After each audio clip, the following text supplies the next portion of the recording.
ओम साई सागर प्रतिष्ठान वालसीन यांच्या वतीने आयोजित साई भंडारा मोठ्या भक्तिभावात व उत्साह संपन्न झाला।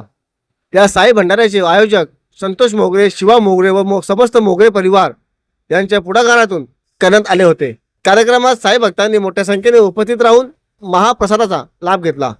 साईबाबांच्या जयघोषाने परिसर भक्तिमय झाला होता। भंडाराच्या निमित्ताने सामाजिक ऐक्य, भक्तिभाव व सेवा भावनेचे सुंदर दर्शन घडवले। उपस्थित भाविकांनी आयोजकांचे मनपूर्वक कौतुक करून त्यांना शुभेच्छा दिल्या। अशा धार्मिक व सामाजिक उपक्रमामुळे समाजात सकारात्मक व एकोपा वाढत असल्याचे मत उपस्थितांनी व्यक्त केले आहे। वालशीन आयोजित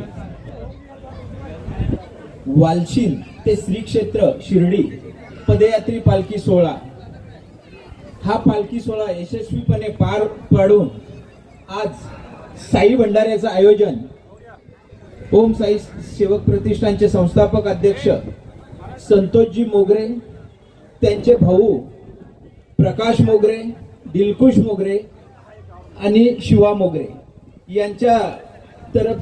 यांच्यातर्फे अतिशय भव्य दिव्य अशा प्रकारचा हा साई भंडारा आयोजित केलेला आहे।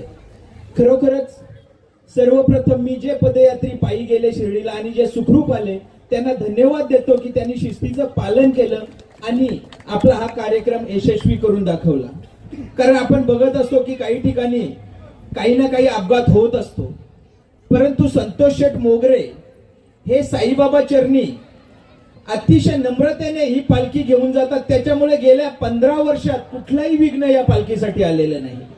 खरोखरच अशा प्रकारचा मनात जर भाव असेल तर नक्कीच जेथे मनी तिथे भाव देवा मला पाव, अशा प्रकारचा म्हणजे त्यांच्या मनात भावच तशा प्रकारचा आहे। खरोखरच जर विचार केला, मी नेहमी सांगत असतो की संतोष मोगरे हे भिवंडी तालुक्यात उद्योग जगतातील एक चांगलं नाव आहे। त्यांचे भाऊ प्रकाश मोगरे आमने लोणाड परिसरात वारकरी संप्रदायामध्ये एक नावाजलेलं असं नाव आहे। शिवा मोगरे असेल, दिलखुश मोगरे असेल, हे त्यांच्या परीने व्यवसायात अतिशय चांगल्या प्रकारच्या नावारूपाला आलेले आहेत। म्हणजे सर्वजण अतिशय चांगल्या प्रकारे स्थिर आहेत। याच्या मागे मी बोलण्याचं कारण एकच सांगेन की त्यांच्या आई वडिलांची पुण्याई आहे। आज मी नेहमी म्हणत असतो की माणसाने किती पैसे कमवले त्यापेक्षा आपल्या मुलांना संस्कार किती चांगले दिले याला फार महत्व आहे। आणि अशाच प्रकारचं त्यांच्या आई बाबांनी काम केलेलं आहे, म्हणून आज ही 4ही मुलं या भिवंडी तालुक्यात नावारूपाला आलेली आहे। जर विचार केला तर साईबाबाची पालखी ही पहिल्या दिवशी गावात फिरते, म्हणजे नवीन वर्षाची सुरुवातच वालशीन गावासाठी अतिशय भक्तिमय मार्गाने होते, म्हणजे त्यांच्या माध्यमातून होते। आणि त्यासाठी खरोखरच संतोष मोगरे आणि त्यांच्या सर्व परिवाराला धन्यवाद दिले पाहिजे। मी नेहमी सांगत असतो की माणूस किती जगला त्याला महत्व नाही, परंतु तो कसा जगला याला फार महत्व आहे। अशाच प्रकारचं व्यक्तिमत्व म्हणजे संतोष शेठ मोगरे।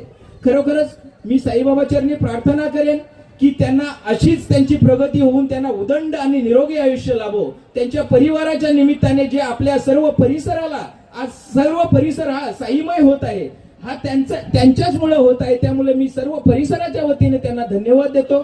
साईबाबा चरणी प्रार्थना करतो की या परिवाराला आणि या परिसराला सुख समृद्धी, समाधान, चांगलं आरोग्य लाभो अशी बाबाचरणी प्रार्थना करतो। मी पुन्हा एकदा सर्व साई भक्तांना धन्यवाद देतो आणि थांबतो।